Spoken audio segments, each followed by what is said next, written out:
جملہ کہنے جا رہا ہوں بڑا خطرناک، کہ پورا محرم کا مہینہ مبارک مہینہ ہے، اور 10 تاریخ غم کی تاریخ نہیں ہے، خوشی کی تاریخ ہے۔ اب ذرا سمجھیے کہ 10 تاریخ خوشی کی تاریخ، اچھا کیسے ہے؟ پہلے ایک لاجک سمجھیے، پورے مہینے کو لے لیجیے۔ میں نے شروع میں بتایا کہ پیغمبروں کی تعداد ہے تقریباً 1.25 لاکھ، سب مانتے ہیں، اس میں کسی مسلک کا کوئی اختلاف نہیں، سب مانتے ہیں کہ تقریباً 1.25 لاکھ پیغمبر اس دنیا میں اللہ نے بھیجے۔ 1.25 لاکھ پیغمبروں کو سال کے 12 مہینوں پر تقسیم کرو تو یہ آتا ہے نتیجہ کہ ہر مہینے تقریباً 10,000 پیغمبر دنیا میں آئے۔ ہر مہینے 10,000 پیغمبر کو 30 دن میں تقسیم کرو تو ایک اندازہ یہ نکلا کہ روزانہ تقریباً 300 پیغمبر دنیا میں آئے۔ 300، 350، 250 جو بھی لے لو، 1.25 لاکھ کو روزانہ کی تقسیم پر لاؤ گے تو 300 کی فگر آئے گی۔ اب یہ بتاؤ، اس روز اس دنیا میں 300 پیغمبر پیدا ہو، وہ دن منحوس تو نہیں ہو سکتا، وہ دن غم کا تو نہیں ہو سکتا، وہ دن تو خوشی کا ہوگا۔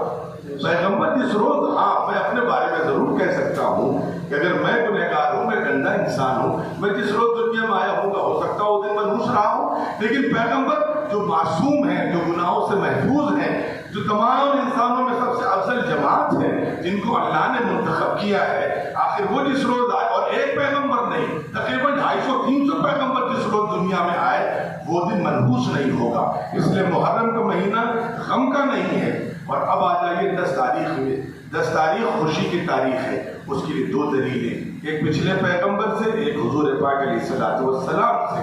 حضور پاک علیہ السلام مکہ مکرمہ میں جب تک تھے 10 محرم کا روزہ رکھتے تھے، مدینہ منورہ پہنچے، رمضان شریف کے روزے آ گئے، آپ نے حضرات صحابہ سے فرمایا یہ روزے فرض ہیں، اب بقیہ روزوں میں تمہیں اختیار رکھو چاہے نہ رکھو۔ کچھ دنوں بعد دیکھا محرم کی 10 تاریخ آئی، یہودی بھی روزہ رکھ رہے ہیں۔ حضور نے پوچھا تم کیوں روزہ رکھتے ہو؟ تو انہوں نے کہا ہمارا خوشی کا دن ہے۔ اب آپ دیکھیں، میں نے غم کا دن نہیں کہا، یہودیوں نے کہا یہ ہمارے لیے خوشی کا دن ہے۔ حضور نے پوچھا کیسی خوشی؟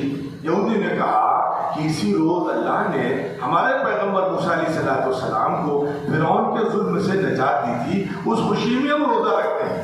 اس پر حضور پاک علیہ السلام نے جواب جو دیا، پہلے تو اس کی تصدیق کر دی، آئے موسیٰ علیہ السلام تو ہمارے بھائی ہیں، نحن احق بموسیٰ منکم، موسیٰ کی کسی کامیابی پر اگر تمہیں خوشی منانے کا حق ہے، تم سے زیادہ ہمارا حق ہے کہ ہم خوشی منائیں، ہمارا حق ہے۔ چنانچہ پتہ ہے چلا کہ 10 تاریخ غم کی کس نے کہہ دی؟ حضور تو کہہ رہے ہیں خوشی کی تاریخ ہے۔ البتہ حضور نے آگے حکم دیا کہ اگلے سال اگر میں زندہ رہوں گا تو 10 کے ساتھ ایک روزہ اور ملاؤں گا، 9 کا ملاؤں گا یا 11 کا ملاؤں گا، تاکہ یہودیوں سے تشبہ نہ ہو سکے۔ اب ہم کہتے نہیں 10 تاریخ تو غم کی تاریخ ہے، وہاں حضور کہہ رہے ہیں خوشی کی تاریخ ہے۔ اچھا اب آگے آ جائیے، اللہ تعالیٰ حفاظت فرمائے کہ ہمارے ازواج مطہرات کے سلسلے میں اختلافات ہیں۔ ہم انشاءاللہ آپ حضرات سے گزارش کرتے ہیں کہ آپ دعا کریں میری طبیعت ٹھیک رہے، اللہ سلامت رکھے، اللہ توفیق دے۔ میں اگلے سال اگر آؤں گا تو مولانا سے کہوں گا مجھے یاد دلا دیں، میں ازواج مطہرات پر انشاءاللہ بات کروں۔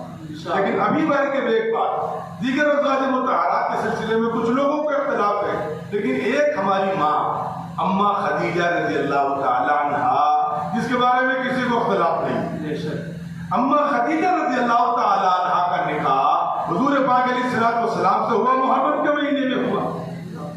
حضور کو محرم کے مہینے میں نکاح فرما رہے، اور ہم کہہ رہے نہیں محرم کا مہینہ غم کا مہینہ، منحوس مہینہ ہے۔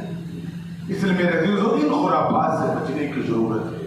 اللہ کرے کہ جو دین کی بنیادیں ہیں وہ ہماری سمجھ میں آ جائیں، بدعت کیا ہے، شرک کیا ہے، اور یہ تعزیہ داری اور ماتم کتنا عظیم گناہ ہے، یہ صرف رسم نہیں ہے۔ میں کہہ رہا ہوں آپ سے، آپ فتویٰ بریلی سے لے کر کے آئیے، آپ فتویٰ کچھوچھا سے لے کر کے آئیے، آپ میری بات مت مانیے کہ ندوی ہیں جو ندوی کی فکر کے اعتبار سے گفتگو کر رہے، نہیں، آپ اپنی فکر کے اعتبار سے اپنی تسلی کے لیے تھوڑی محنت کریے، سفر کریے، اور وہاں سے فتویٰ لے کر کے آئیے، بریلی سے، کچھوچھا سے، ندوے سے، کہیں سے تعزیے کے جواز کا فتویٰ مل جائے آپ کہیے۔ لیکن اگر آپ کہتے ہیں کہ ہم اہل سنت والجماعت ہیں تو اہل سنت والجماعت کے اداروں سے فتوے لے کر کے آئیے، اور اگر ہر جگہ سے فتوی کی مل رہا ہو کہ چیزیں غیر شرعی ہیں، حرام ہیں، گناہ عظیم ہے، تو ان سے بچنے کی کوشش کریں۔ اللہ کرے کہ جو دین کی موٹی موٹی باتیں ہیں، اللہ وہ ہمیں سمجھنے کی توفیق عطا فرمائے۔ بس میں یہاں پر حضرت حسین رضی اللہ تعالیٰ عنہ کی شہادت کا ایک پیغام آپ کے سامنے رکھ کر کے بات مکمل کرتا ہوں کہ حضرت حسین رضی اللہ تعالیٰ عنہ کی شہادت کے 2 پیغام ہیں۔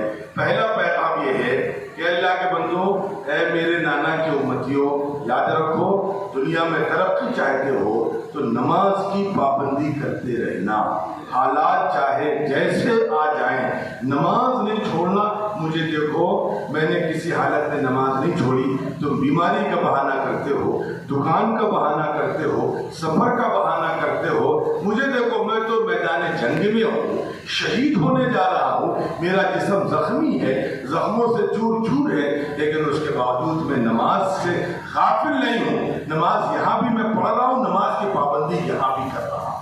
ایک تو پیغام میرے عزیزو یہ ہے کہ خدا کے واسطے ہم نماز کی پوری پابندی کریں، یہ شہادت حسین کا عظیم پیغام ہے۔ دوسرا پیغام کیا ہے؟ شہادت حسین رضی اللہ تعالیٰ عنہ کا اگر اس پیغام کو ہم سمجھ لیں تو آج بھی یہ مسلمان مضبوط ہو سکتا ہے۔ سلطان پور شہر کو لے لیجیے، یہاں پر ابھی ایک کیلکولیشن بنگلور کی آئی، میں اس کیلکولیشن کو نہیں کر رہا، سلطان پور شہر میں شادیاں مسلمانوں کی آپ دیکھیے، اس کا کیلکولیشن کریے، ایک شادی میں سجاوٹ میں، اسراف میں، فضولیات میں 20-20 لاکھ روپے خرچ کیے جا رہے ہیں۔ پتہ چلا کہ 1000 شادیاں، اگر اس میں 100 شادیوں میں بھی 20 لاکھ روپے خرچ کیے گئے تو کروڑوں روپے سلطان پور کا مسلمان خرچ کر رہا ہے۔ اب یہاں پر میں ایک عالم کی بات کہہ رہا ہوں، یہ جو اوپر عذاب آ رہا ہے اللہ کی طرف سے، ایک تم یہ گناہ کر رہے ہیں، دوسرا اللہ ہم سے کہتا ہے کہ تمہارے شہر سلطان پور میں جانے کتنے بچے یتیم ہیں، کتنی عورتیں بیوہ ہیں، کتنے بچے ایسے ہیں جن کی تعلیم کا بندوبست نہیں ہے، تم شادیوں میں اسراف کر رہے ہو، وہاں فاقے ہو رہے ہیں گھروں میں جا کر کے، جس قوم کی بچیاں فاقے کر رہی ہوں، اس قوم کے لوگ اسراف کر رہے ہوں، ان بچیوں کی جو فاقہ کش ہے ان بددعاؤں کو اللہ سنتا ہے اور پھر ظالم حکمرانوں کو اللہ مسلط کرتا ہے۔ ایک پیغام اس موقع پر حضرت حسین رضی اللہ تعالیٰ عنہ کا یہ ہے کہ میں نے تو جان قربان کر دی، تم سے اگر ہو سکے اپنی خواہشات کو قربان کر لینا، میں تم سے جان کی قربانی کا مطالبہ نہیں کر رہا، تم سے اگر ہو سکے مال کی قربانی امت کے لیے دے دینا، تم سے اگر ہو سکے آرزوؤں تمناؤں کی قربانی امت کے لیے دے دینا، مساجد کی تعمیر کرنا، بیواؤں کا خیال کرنا، مسکینوں محتاجوں کی داد رسی کرنا، بیماروں کی خبر گیری کرنا، کمزوروں کا خیال کرنا، بے روزگاروں کو روزگار سے لگانا۔ تم یقین جانو اگر تم یہ کام کر لو گے تو انشاءاللہ سلطان پور شہر کا مسلمان اس لائق ہے کہ ضلع سلطان پور کے مسلمانوں کی غربت دور کر سکے۔ اور شرط یہ کہ ہم اپنا نظام بنا لیں، وہ ساؤتھ انڈیا کے مسلمانوں نے کر کے دکھلایا، ایک شہر کا انتخاب کیا اور شہر سے غربت کو، جہالت کو دور کر دیا اور پوری امت کو اللہ کا شکر ہے مضبوط کر دیا، تعلیم سے بھی، کاروبار سے بھی، تجارت سے بھی، سیاسی شعور سے بھی۔ اس لیے اس دور میں صرف تقریروں تک رہے، نعتوں تک رہے اور نعروں تک رہے، اس کے آگے ہم نہ بڑھ پائیں۔ یاد رکھو یہ ذرا افسوس کی بات ہے، اب میں آہستہ آہستہ کہہ رہا ہوں، ہم اگر کسی قوم کو صرف کوسیں گے، بددعائیں دیں گے تو اس سے منزلیں نہیں ملیں گی، زمین پر اتر کر کے محنت کرنی پڑے گی۔ میں لکھنؤ کی زبان میں بات کر رہا ہوں، سلطان پور کی زبان میں بات نہیں کر رہا ہوں۔ لکھنؤ میں سنیوں نے ادھر 100 سال میں کوئی ایسا مضبوط اور قابل یادگار کام نہیں کیا جس کو ہم لوگوں کے سامنے پیش کر سکے۔ نہ ہم نے اسپتال بنائے، نہ ہم نے ادارے بنائے، نہ ہم نے کالجز بنائے۔ میں سلطان پور کی تاریخ سے پوری طرح واقف نہیں ہوں، لکھنؤ کے بارے میں بتا رہا ہوں۔ سنی انٹر کالج بزرگوں نے بنایا 100 سال پہلے، ممتاز کالج 100 سال پہلے، اسلامیہ کالج 100 سال پہلے۔ یہ نسل ان کی رکھوالی بھی نہیں کر رہی۔ آنے والی نسل جب تاریخ لکھے گی اور اس تاریخ میں ہمارا تذکرہ ہوگا تو بددعائیں ملیں گی کہ اس نسل نے کیا دیا۔ آج ہم 100 سال پرانا تذکرہ کر رہے ہیں، لیکن ادھر میں پوری ایمانداری سے لکھنؤ میں بیٹھ کر وہاں کے رؤساء، وہاں کے پیسے والے، وہاں کے دانشور، وہاں کے شرفاء سے کہتا ہوں، آپ خالی تقریریں کرتے ہیں، آپ نے امت کو کیا دیا ہے؟ کوئی ایک قومی کالج ملا ہو؟ ایک قومی کالج نہیں ملا۔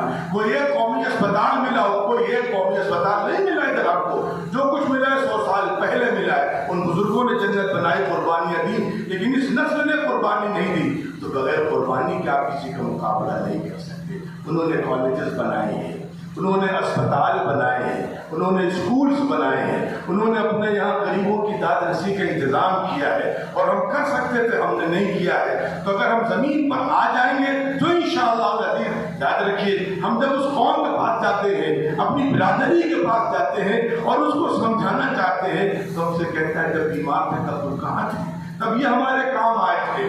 ہمارا بچہ فاقہ کر رہا تھا تب تم کہاں تھے؟ تب فلاں نے ہم کو پیسے دیے تھے۔ تو جب فلاں نے بیماری میں ان کی مدد کی تھی، اور محرم میں فلاں جب ان کو تعزیے کا پیسہ دیتے ہیں تو خوشی خوشی وہ تعزیہ رکھتے ہیں، اور ہم تو تعزیے کے ٹائم ان کو سمجھانے جاتے ہیں تو ہماری بات کو قبول نہیں کرتے ہیں۔ اس لیے ضرورت ہے کہ سنیوں کا پورا جائزہ لیا جائے، اسکولوں کا نظام قائم کیا جائے۔ محمود آباد کے علاقے میں میرا جانا ہوا، اب ادھر جب سے بیمار رہ رہا ہوں تب سے میں نے سفر کم کر دیے۔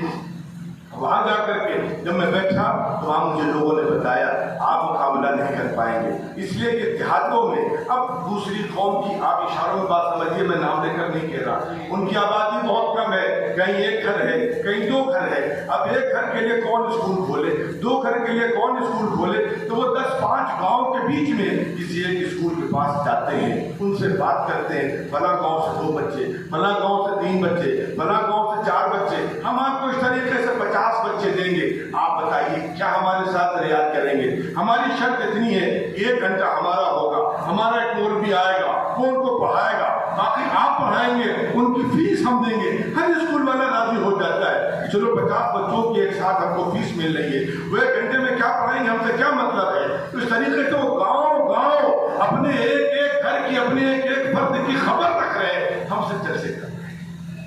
ہمارے پڑوس میں بچے واقع کرتے ہیں، ہمیں اس سے مطلب نہیں، بلکہ الٹا مسئلہ ہے، ہمارے یہاں کوئی پریشانی میں ہے تو خوش ہوتے ہیں، خوشیاں مناتے ہیں، سگا بھائی پریشان ہو، پڑوسی پریشان ہو، بجائے اس کے مدد کرنے کے، اور اندر ہی اندر خوش ہوتے ہیں۔ کسی بچی کا رشتہ ٹوٹ جائے، کسی کی نوکری چھوٹ جائے، کسی کا گھر گر جائے، یہاں تک کسی کا انتقال ہو جائے، اس میں خوشیاں مناتے ہیں۔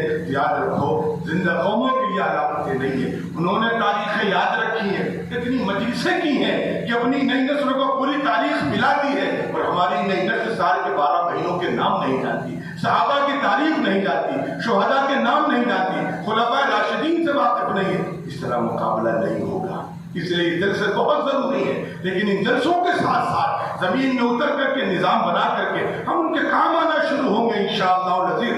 آج انقلاب آ جائے گا۔ حضور کی سنت یہ نہیں رہی کہ حضور نے خالی تقریر کی، حضور نے پہلے عرب کے غریبوں کے، کمزوروں کے دکھ درد کو بانٹا۔ اسی لیے جب وہ پہلی وحی آئی اور پہلی وحی میں آپ واپس آئے اور ڈرے سہمے خوف زدہ اور کہنے لگے خشیت والا نفسی، اما خدیجہ نے کہا نہیں، لا یخزیک اللہ وبدا، اب یہ پتہ نہیں کہ آپ پیغمبر ہو گئے۔ اما خدیجہ نے کہا اللہ آپ کو ہلاک، رسوا، تکلیف نہیں دے گا، کیوں؟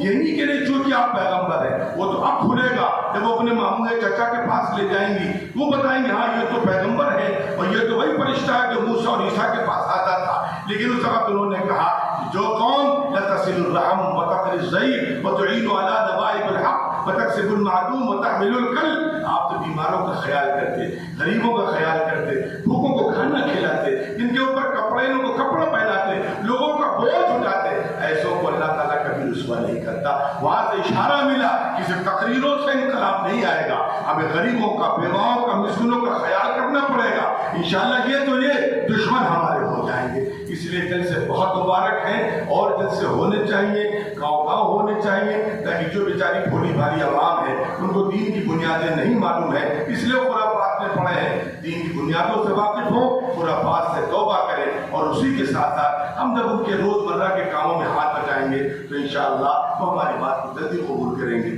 اللہ تعالیٰ کے سننے زیادہ عمل کی توفیق دے۔ والسلام علیکم ورحمۃ اللہ وبرکاتہ۔